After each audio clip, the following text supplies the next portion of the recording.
How's it going? It's your favorite realtor team, Evantz Saint-Gerard. And Dean Graver. We're your hosts for your next move. We have a special guest today.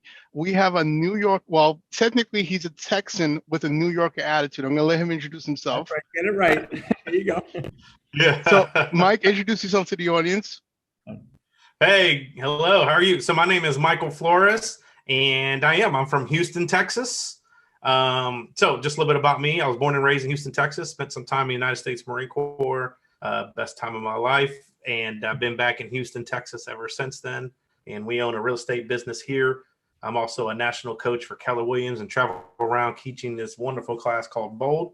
Travel's kind of shut down for now, and yet that's who I am. I have, more importantly, well, I didn't tell you the important part of it. I got 3 kids and I'm engaged. That's the most important stuff, right?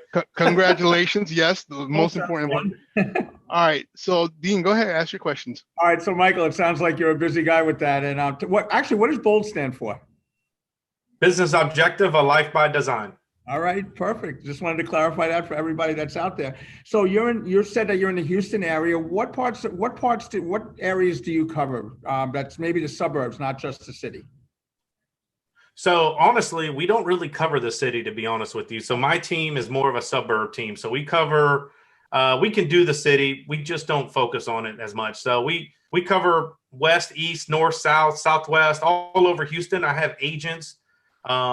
Houston's much different than what you might have in the tri-state. And by the way, I know New York City because I've been there to teach Bold class 5 times. So I've been there about 30, 40 times to New York and New York tri-state area. I've taught in New Jersey. I've taught in Philly. So I've taught in Washington, D.C. I've taught a lot on the East Coast. So, where it takes you an hour to go 10 miles, it takes me an hour to go 45 miles, right? So we cover all parts of Houston just because we can. We don't have to be as focused as real estate team. We can cover North Houston. That's an hour and a half away. And that's not a problem and it's only an hour and a half away because it's really that far away. It's not because of traffic or anything else. We have traffic. It's just nothing like what you experience on a day-to-day basis there in New York, in the boroughs there in New York. Okay. Is all the commuting, you mentioned traffic and stuff. Yeah, we have our share of traffic here for sure. Is all your commuting, is it car commuting, or is there public transportation there if you live in a suburb? We got buses. We don't have subways because we're right at sea level or just above it, so we can't go underground, which is why we don't have basements. Everything is an attic or a house. And so we have buses, and yet the buses don't really run to the burbs. They kind of stop at the edge of the burbs. So if you live in the burbs, you got a car. Okay. And you can use Uber. It's gonna get expensive though. So I was about to ask you if you can do Uber. So in our city, in downtown Houston, we do have a concentrated, dense area, and we have high rises and condos and all that kind of stuff. We don't really do too much co-ops like you guys have out there, and yet condos and we do have condos and townhouses and stuff like that. And so my team does sell those types of things. We're really more of a residential suburb, single family. We sell a lot of land because we're in Texas. And if you need to know land, if you're in Texas, and then we also sell commercial property as well. So, What is this saying that they say in Texas? Everything's bigger in Texas, baby. All right. So speaking of bigger, what they can buy here in New York, let's say an average price in Queens or Nassau, $550 for Queens. And no, $550 for Nassau and $650 for here in Queens. What can they get in your neck of the woods? All right, so if you want to live in the city at $550 in Houston, absolutely, you're probably going to experience. You're probably going to get double the size you would get in New York in like a townhome or a condo or an apartment or something like that. However, if you come out to the burbs and you're willing to travel to downtown a little bit, which by the way, in the morning, downtown from burbs to downtown Houston, if you're going to work there, it's probably going to take 45 minutes to an hour. It's not too bad, right? And that's all drive time. However, the way Houston is situated is we have downtown, and then we have the medical center, and then we have what we call the energy corridor, and then we have an area out in the woodlands that's more of a technology area. So Houston is really set up that depending on what industry you're in, you might live in different parts of the city. Okay. I was going to ask you about that. Yeah. So if you're in medical, you're probably going to live in the south or southwest to southeast part of of Houston because the medical center is in that area. Okay. And the medical center is a world-renowned medical center in Houston, Texas. And so if you're in the energy corridor or you're in energy, oil and gas, you're going to work either downtown, up north, or out west. It just depends on what you're, if you work in the ports and you're a transportation and ports person, you work in logistics, you might work more East Houston because that's where the ports in Houston are at the east. So now if you're in the burbs, 550, oh man, you can buy a 3,500 square foot house with a pool, jacuzzi, game room, media room, all the updates you want. I mean, you can buy a nice, beautiful house, 3,000 to 3,500, depending on where you're at. And you can buy a very pretty house. Some people, some neighborhoods, you can get up to 4,000 square foot with all that, 5-bedroom, 2 bedrooms downstairs, all that stuff. Nice lot, good size yard, all that good stuff. Cul-de-sac. Speaking of yards, since everybody during COVID is always concerned with the kids not only basically getting their own space for them to play and do work, but outside wise, how much space are we talking about for kids or adults who just want to be active outside but near home? So again, in the burbs, you got a lot of trails, walking trails, parks, running trails, bike trails. An average lot in let's say in the burbs, you're looking at anywhere between 7,500 square foot lot up to 14,000, 15,000 square foot lot. And so if you figure it's a 2-story house, it's only got about a 2,000 square foot base. So you're figuring you got some front yard and backyard. I mean, your backyard can be as deep as 30 feet and maybe 60 feet wide. So you're looking at a good amount of 1,800 square foot of backyard fun. And but however, there's a lot of parks. And I'll tell you, in Texas, it's different. Like the kids are going to school. Like they're at school. They wear masks or face shields. I don't understand the face shield. It doesn't really do anything, but that's what it does. Or they can do virtual. So every school district in Houston, except the city of Houston. So if you're in the city of Houston, all of it's virtual. If you're in the burbs, all of it's you choose in person or virtual. And what we're seeing is about 60% of the kids are going in person, 40% are doing it virtual. And actually, as the year has gone on, more and more have become, because we started about 50-50. Now we're about 60-40. So as the year has gone on, more and more kids have gone to school. And I think it's because the parents are like, I can't do this anymore. And they're sending them, right? And honestly, the cases haven't been as bad, right? Like we're playing football, we're playing basketball, volleyball, like all the sports programs are happening, soccer, band, choir. I mean, the only really difference we're seeing in our area, and I don't mean to brag, I promise you, I know you guys are going through some tough stuff up there where you're at.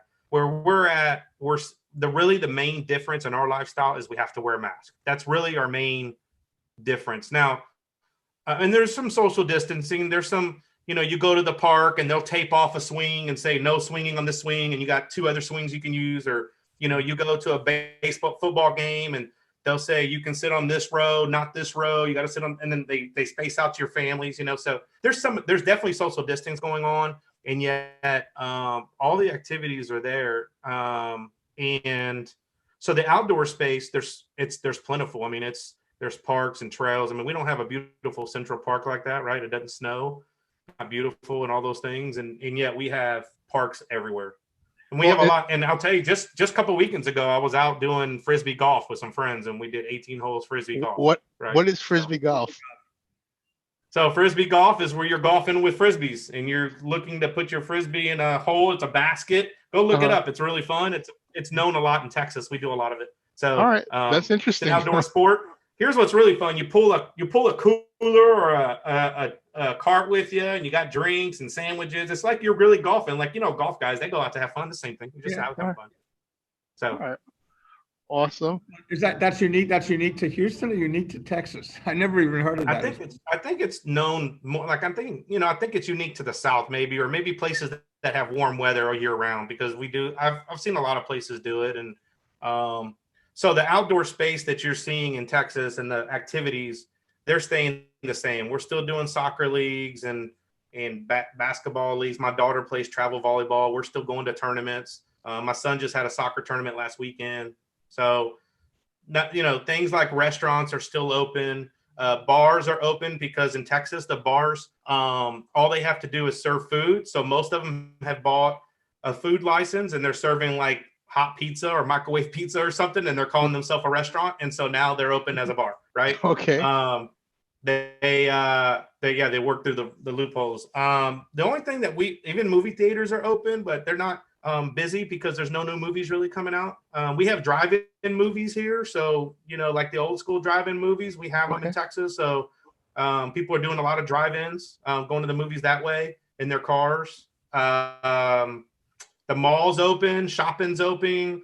Some stores now, they are limiting how many people can come in the stores. So for instance, you can go and wait 2 hours to get in a store because they have a wait list. So you walk up and say, what's your wait? And they'll say 2 hours, and they'll put your name on the list, and you go walk around, and then they buzz you and tell you when you can come to the store, right? Okay. And so there's other stores you can walk right in. It just depends on the size of the store and what their capacity is. I think that right now they can't go more than 50 or 60% capacity. All right, Mike, I wanted to go back. I want to backtrack a little. Because I've known you a while, want to talk about sports, Houston sports. Yeah. And I see your face lighting up. So talk to us basically for the sports fans. What's in Houston? Just pretend like we don't know. Everything. So every sport except for hockey, right? We don't have hockey. However, we got baseball. If you don't mind cheating, you can come watch the Astros. So allegedly. Thank you for being forward about that. The way you brought that up. You like that, right? So we have baseball, professional baseball. We also have AAA baseball, which is a lot cheaper to attend and a lot more fun, I'll tell you. We got basketball. We got the Rockets. We have the Houston Texans. Football. We got plenty of colleges in the area. I mean, you're in Houston. You're 2.5 hours away from San Antonio, which is a major city. It's got some small colleges there. You're 2.5 hours from Austin. University of Texas plays there. You're an hour and a half from College Station. You can go watch the Aggies play. You're 3 or 4 hours away from Dallas. And when I say these hour times, this isn't like what you guys are experiencing. It's not like it's that far away, right? It's 2.5 hours straight drive time, freeway. I mean, you might run a little bit of traffic here and there, but it's going to take you 2.5 hours, right? And so all the sports are there: gymnastics, cheerleading, and very high competitive. We're really in Texas. We're really known for football, and yet we've got a high level of Texas cheerleading, competitive cheerleading. So we think volleyball, anything you can think of as a sport other than hockey. I would tell you those cold sports. We ain't got no ice skating. Now we do have hockey. Like there is a hockey league, just nothing professional. Because one of our malls, or two of our big malls, and most of our malls are indoors, our stores. And when I say mall, I mean like the department stores and all that, right? Mm-hmm. So 2 of those have like a man-made ice skating rink inside. So you can go ice skating, and hockey leagues there that you can be a part of. However, we don't have a professional team. We have lacrosse. You can do a lacrosse league if you want. I mean, wrestling, judo, jiu-jitsu, all of it. It's all here in Houston. All right, so I'm gonna put you on the spot. Your favorite team out of all the sports? Oh, out of all sports, my favorite team is Texas Longhorns. Okay. All right, wasn't expecting that. Okay. I thought you were gonna say the Yankees, but that's another story. Yeah, wishful thinking, Evans. I was hoping you would say my son. So this is a true story. My son was like 7 or 8 years old, and he played, Little League baseball, and his team was the Yankees, right? Because they all have little teams, and his team was the Yankees. Mm-hmm. So I have a New York Yankee hat that because I was one of the coaches they gave to us. And my son to this day likes the Yankees. Good. He likes the Astros, but he likes the Yankees to this day. I like your son already. Yeah. All right. It's funny. He does. So Evans is going to ask you also, Evans, you have to ask him about your favorite topic. Yes, food. My favorite topic. My favorite subject is food. Food. What is Houston known for food-wise? Oh man, we're known for. I think that's a good question. Well, number one, Houston's been rated like top 5 fattest city in America for many years. So if you want to come and eat, there's plenty of food to eat. So because we're so close to Louisiana, we get a lot of Cajun flair in our food. It's mainly Mexican food though, right? We're close to Mexico. There's a lot of Hispanics where we live. So you're going to get a lot of Hispanic food. So Mexican food, Cuban food, of course. And then you get a lot of, and then we're known for barbecue. Of course. So you're going to get a lot of barbecue, plenty of barbecue. Barbecue everything. Steakhouses. Yeah, I mean, we got some amazing steakhouses. And then of course everything else, right? You got seafood, I mean, look, I'll just tell you, if you move to Houston, there's two things you don't expect if you're from the tri-state New York area. Don't expect great bagels, okay? Because we ain't got it. Okay. And don't expect Chinese or Asian food that's anything close to what you have. We have that food, and yet I've tasted both. It's nowhere close. Okay. Okay. The third thing you cannot expect is we don't have delis. Like we don't do our corner store has tacos in them. They don't have sandwiches in them. Okay. So you can go buy a sandwich. It's a cold sandwich that's sitting in a fridge somewhere. It's not a fresh, cold cut, great or hot sandwich. You're not going to get that in our stores. You can go in there and get some hot tacos though, right? Okay. Or some burritos, because that's just where we are. And yet, I mean, we have sandwich shops and stuff like that, but they don't compare nothing to what you got in there. Not like New York. Not like New York. No, nothing. All right, So that's what you're going to see when you get here. All right. So if I had to put you on the spot, your favorite food out of everything you listed. You keep putting them on the spot. Oh, I know. I love doing that. Oh, that's easy, man. That's easy. That's not putting me on the spot. You can, matter of fact, I should call my fiance in here and she'll tell you what it is. It's barbecue or Mexican food. Barbecue or Mexican food. Matter of fact, every day. I can eat that every day, every meal, all day, breakfast, lunch, dinner, doesn't matter. Mexican food and barbecue. I drive her nuts because she's like, I'm hungry, and I'm like, sweet, there's a Mexican place over here, and she's like, we had just had that. Can we have something else? So yeah, that's how about a combination of both, basically, barbecue Mexican? Yeah. Sounds like you can. That's right. That's right. It sounds. I'm listening to you, and it sounds like you are from New York. It sounds like you have all the same experiences in New York, other than some of the food choices, let's say. But if somebody's coming from New York to Houston, are they going to feel at home in a sense, like as far as what they can do and stuff like that? Yeah, they're going to be really welcome. So what you're going to find is the people in Texas are a little bit more welcoming in general and this doesn't mean New Yorkers are mean. That's not what I'm saying. No. They're just more welcoming. So, I've walked around Brooklyn, I've walked around Queens, I've taught Bold in those areas. And, you don't make eye contact in those areas, right? No, we do not. They do not make eye contact. They look at the ground, and if you smile at them, think you're weird, okay? Whereas in Texas, if you're walking down the street, they're going to look you in the eye, they're going to give you a nod, they're going to give you a smile, they're going to say hello, they're going to say good morning.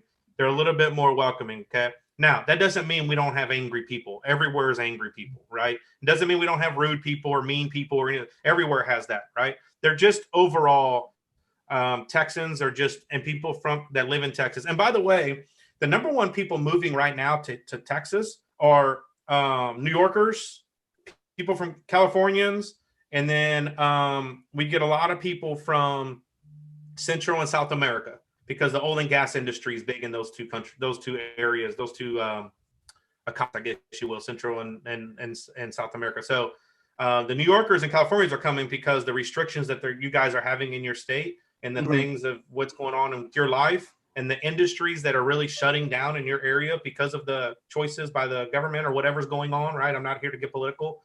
Then what's causing people to do is to leave and come to Texas because there's just opportunity. And again, I'm telling you, like, our lives have changed, don't get me wrong, and yet it's nothing compared to what's happened there. And so I'll trust that answers your question. So yeah, that's what you're going to expect. You're going to be welcomed. You're going to be loved. You're going to feel at home, and we'll make fun of you because you're from New York, right? And we're going to make fun of you. Well, you know what? New Yorkers are used to all that stuff. The one thing I was hoping you would say is that you're going to be fed also. You will be fed. Yeah, yes. You will be fed. Yeah, but we'll make fun of you. We'll be like, oh, you're from New York. Okay, you're a New Yorker. We got it, right? Like, we're going to pick on you a little bit. You'll pick on us because we sound Southern and weird and we talk slower than you do, and that's okay. But it's all love. It's all love. One of the things that you taught us a while back in bowl, in every bowl class pretty much is always to adapt. And that's one of the things that we've all been doing basically since COVID, and we'll all adapt. So whether it's buying, selling, or investing in real estate, if people are interested in moving to Texas, to Houston, Texas, how can they reach you? Oh, that's pretty easy. So my phone number is the first way. This is my direct number. I can give it to you. It's 281-889-9352. Just text me, call me. That's the fastest way to get a hold of me. You can email me at mjflores@kw.com. You can look me up on Facebook, Michael Flores, and then my team name is back here in my background, Vantage Real Estate Group. You can look us up. We have a Facebook page. You can contact us through that if you want. Yeah, those are the best ways. You can Google Michael Flores Vantage, and you'll find I should be the first or second one that comes up. So All right, awesome. Now, Dean, if they're looking to leave New York and they want to go to Michael's area, how can they reach us, basically, if they need to sell their property in order to make the move? Very easy. Call or text me at 516-527-9549. But hold on, Evans. Our website is www.mynywhomesales.com. And Evans, what's your contact info? My contact info is basically my cell phone, which is 917-975-5985. And my email address is very simple. It's my first name, evantz@yahoo.com. I want to thank Michael Flores. Thank you for being on the show. absolutely. Pleasure I'm so having excited, you. man. I could spend all day with you guys. It's super fun. Yeah, good. Like I said, you're in New York. You're a Texan with a New York attitude. So we all kind of like your vibe and whatnot. So I'm pretty sure. I absolutely love it there, man. I loved being there. I love coaching there. I love the people there, and it's super fun. And it just breaks my heart to see the tough things that are going on. And I just want to encourage you, if you're watching this and you're from that area, man, just know that everybody outside of your area is thinking about you. You're not alone, and we're praying for you. And just know that this too shall pass, right? Like Thank this you, Michael. too Thank you. shall pass. Will get better, right? I It may feel rough. It will get better. It is rough, Or but just come to Houston and be with me, man. One or the other. Hey, there you go. one of the good things about New Yorkers, the tri-state area, we're New York tough, so we can go through just about anything, and we're not always going to come out, the other way, even better than where we were. So I think history has proven that New Yorkers can go through anything. I think history has proven that. Right. Thank God this year's ending, so we can focus on the next year. Looking forward to next year. New and better things for the next year. All right. So on that long tangent, I want to say thank you, Michael Flores. Thank you, Dean, for co-hosting. If anybody's interested in just getting some information about Houston, Texas, about any of the areas that Michael mentioned, feel free to reach out to him. If you're curious about your home's value here in New York and you want to make that move, give us a call. You have our contact information. And the most important thing is don't forget to like, subscribe, and share this video with all your friends and family. I want to say thank you, Michael Flores. Thank you, Dean. This is season 2. We got more stuff coming for you. So keep watching. All right. Thank you, Evans. Thank you.